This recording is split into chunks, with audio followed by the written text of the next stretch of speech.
Hallo, heute werde ich Ihnen zeigen, wie man im Kamin den Jahreswechsel durchführt.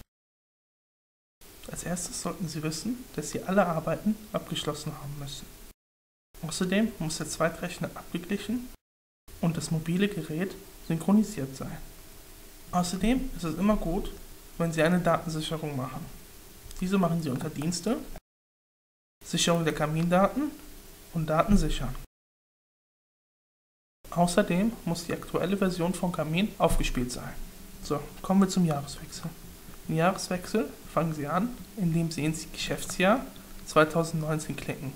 Dort steht, durch Jahreswechsel neu anlegen. Diese Meldung bestätigen Sie mit Ja.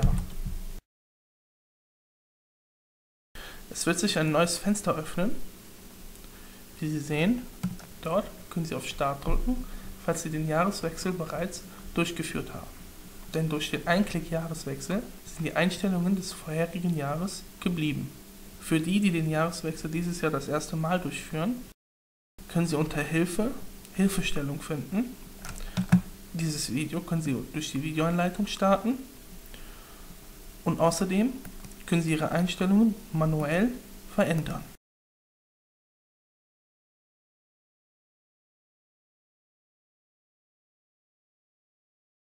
Drücken Sie nun auf Start.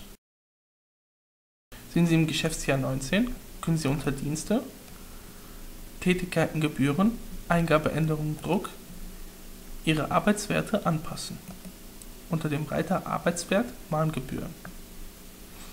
Haben Sie Ihre Arbeitswerte angepasst, müssen Sie eine Gebührenneuberechnung durchführen.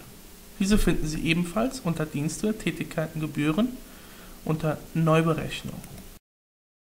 Beim Zweitrechner muss der Jahreswechsel nicht separat durchgeführt werden.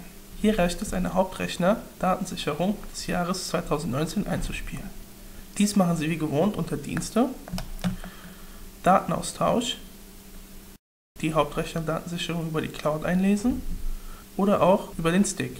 Um bei der App auf dem neuesten Stand zu sein, müssen Sie als allererstes die Einstellungen synchronisieren für die Cloud. Dies machen Sie unter Dienste, Datenaustausch, Einstellung, Synchronisierung, Cloud, Kamin-App. Haben Sie das gemacht, können Sie die Cloud neu befüllen. Das machen Sie unter Funktion, Cloud neu befüllen. Nun werden alle Daten aus der Cloud gelöscht. Seit letztem Jahr ist nur noch die Z-Stat-Abgabe erforderlich. Diese finden Sie unter Listen, Statistik des Kehrbezirks, Z-Stat Statistik. Bevor Sie das tun, sollten Sie Ihre Feuerstätten auf die Plausibilität prüfen. Diesen Punkt finden Sie unter Listen, Statistik des Kehrbezirks, Z-Stat Feuerstätten auf Plausibilität prüfen. Hier können Sie die Feuerstätten filtern, die fehlerhaft sind. Ich hoffe, ich konnte Ihnen bei Ihrem Jahreswechsel helfen. Bis zum nächsten Video.